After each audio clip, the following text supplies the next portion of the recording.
Now we are going to have the 5th episode of Bexy Doc Talk podcast, Obs and Gynae, about gestational diabetes mellitus. The 5th episode is about postpartum care of gestational diabetes mellitus of mother and newborn. For this episode, we have Dr. Ruma Sen Gupta as the speaker. She is currently working as the assistant professor at the Department of Obs and Gynae at Burdham General Hospital 2 and Ibrahim Medical College. Welcome, Dr. Ruma Sen Gupta. Would you like to firstly give the brief about the postpartum care of gestational diabetes mellitus? Thank you, Noshaba, for your kind introduction. Now I will say few words about postnatal care of mother and newborn. Women with gestational diabetes mellitus should be advised to give birth in a tertiary care hospital where 24 hours emergency facilities with good neonatal ICU are available. Immediate after delivery, insulin requirements may fall, so the dose of insulin should be adjusted accordingly. In most cases, we reduce the dose by half to 1/3 of the previous dose. Even in some cases, no insulin is required at all, and we can put them on only diet control. Oral hypoglycemic drugs should be avoided still during breastfeeding. There is an increased risk of hypoglycemia during breastfeeding, thus it should be advised to have a snacks or meal before each feeding. And care of the wound, both episiotomy or cesarean section wound, as well as personal hygiene is very important to reduce the chances of infection, as we know that uncontrolled blood sugar is more prone to develop infections. Women need to afford contraceptive advice very well. Low dose combined pill can be used safely in diabetes pregnancies, and progesterone injections and implants both are safe in diabetes. Even we can advise for intrauterine devices. Women need to come for preconception counseling whenever they plan for their future pregnancies. Blood sugar test of neonate should be carried out routinely at birth, and it should be repeated every 2 to 4 hours.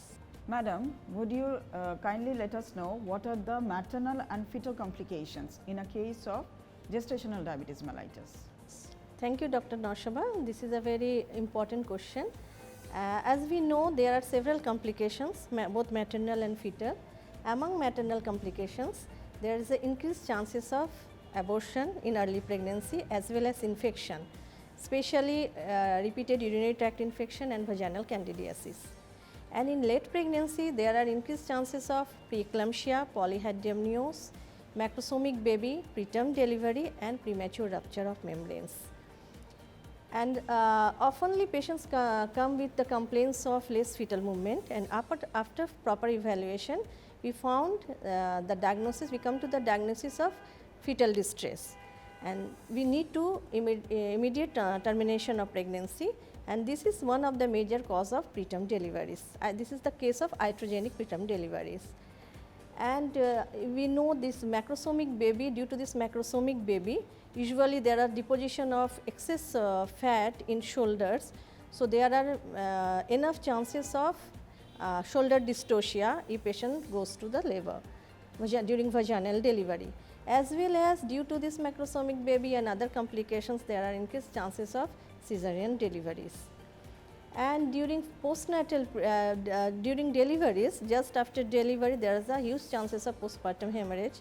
We know that if there is a polyhydramnios, there is a macrosomic baby, there is an undue enlargement of the uterus, and for this reason, there is atonic PPH due to inadequate contraction of the uterus.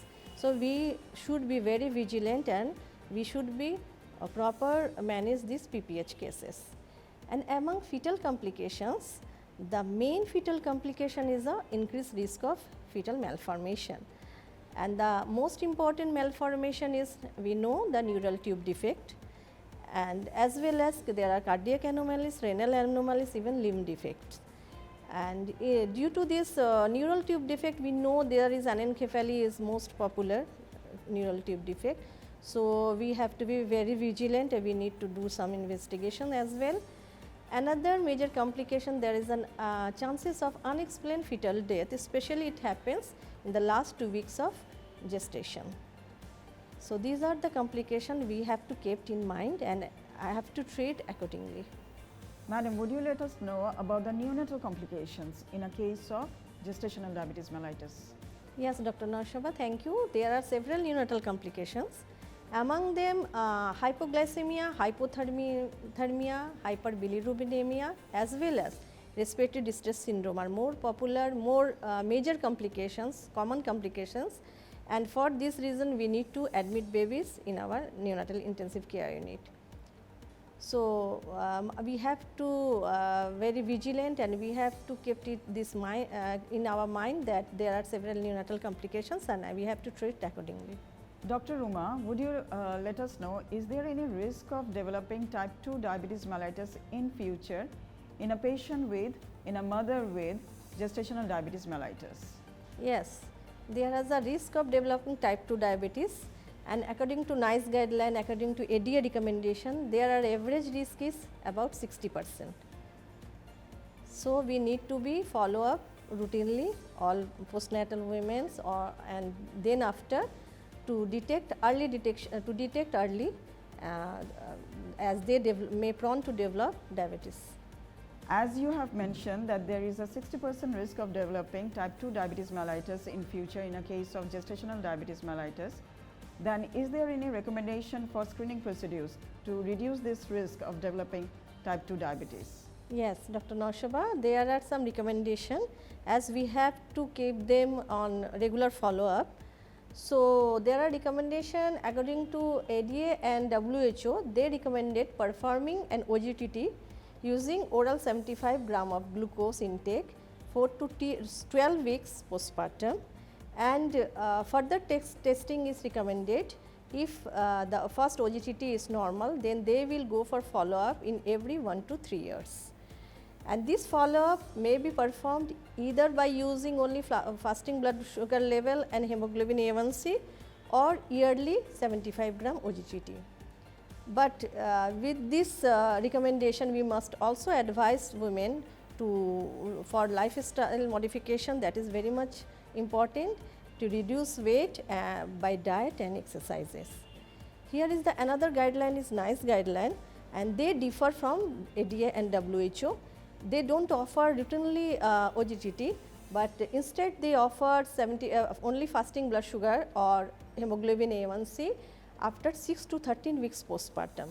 But usually in our hospital burden too, we use the ADA recommendation and we can follow the patient for long time. What advice would you like to give to the mothers with gestational diabetes mellitus to prevent neonatal complications? Yes, I would strongly advise to strict blood sugar control to prevent neonatal complications. This is the main key to reduce neonatal complications, and to achieve the good glycemic control, we need to advise them to diet control, as our previous speaker already briefly advised about all diet recommendation, and as well as lifestyle modifications. They must go for exercises, walking, even swimming is recommended during pregnancies. They must come for regular routinely antenatal care for frequent visit. As we know in Bangladesh, mostly women they do not take their antenatal advices, they do not come for antenatal care clinic, and so we have to motivate them that early detection and early prevention of any untoward neonatal complications can be prevented by early and regular antenatal care by our healthcare professionals. So, they must come for repeated follow up in our antenatal care. As well as women must check their blood sugar routinely in healthcare center and as well at home by home glucose monitoring, and accordingly they can adjust their insulin as well to achieve their glycemic targets. Here hemoglobin A1C plays a vital role. As we know, the level is less than 6%, and with increase the level of hemoglobin A1C, the complications, both fetal and neonatal complications, is associated with its value. So, we have to advise them to do this investigation at least in each trimester, as hemoglobin A1C gives the idea of previous 2 to 3 months glycemic control, how the blood sugar control was achieved in previous 2 to 3 months. So, we can control them and we can achieve the target level very nicely, as well as we have to motivate them to do anomaly scan. As we know, already we know that gestation, in the case of gestational diabetes mellitus, if there is uncontrolled blood sugar, chances of congenital malformation is very high. So, we have to do an anomaly scan between 18 to 24 weeks of gestation, and accordingly we have to manage these cases. So, women may have to come for frequent visit, frequent ultrasonography examinations, and if they are needed, they must have to admit here in hospital. Women must learn how to observe their fetal movement. Actually, we are advising them to maintain their fetal kick chart at least 3 times in a day after each meal. If they found there is reduced fetal movement or there is no fetal movement, they must have to consult with their specialist, and then NST, that is the non-stress test, or biophysical profile may be required. Even there may be advice for hospitalization. We must inform them the optimal glycemic control can reduce the risk of neonatal complications, as there is a chance of neonatal complication is the normal pregnancies. So, the value of antenatal care for diet control, for insulin therapy, on frequent visit with frequent investigations are needed. And last but not least, obviously they must know about how to take the insulin, where to take, how to adjust their insulin. They must have to know very well to achieve their glycemic control. Sir, would you like to share your valuable opinion regarding the 5th episode? As you have all heard, the speaker has elaborated in details about the early postpartum management of a patient with GDM. It is somewhat different from the management of the patient who does not have GDM, as you all understand. The important aspect that has come out here is that the care of the newborn, and a GDM newborn may have some special problems that has to be dealt with, but more important is that everybody should understand that the care of GDM patients does not end with the delivery of the fetus and the postpartum period only. These patients are highly likely to develop type 2 diabetes in the later life. So, they should be under continuous follow-up. And if they want to take another pregnancy, they must have preconceptional counseling. Even if they do not want to take any further pregnancy, they should be followed out throughout their life, so that if they develop diabetes, it can be detected early and treated properly, so that it can be treated before it can cause any harm. Now we are coming to the conclusion of our 5th episode, that is the postpartum care of gestational diabetes mellitus for mother and newborn. Dr. Umashen Gupta has beautifully enlightened us regarding the postpartum care of mother and newborn. So we are enlightened by her knowledge and experience. Thank you so much, Dr. Umashen Gupta. Podcast gives us the freedom to listen to what we want and when we want and how we want.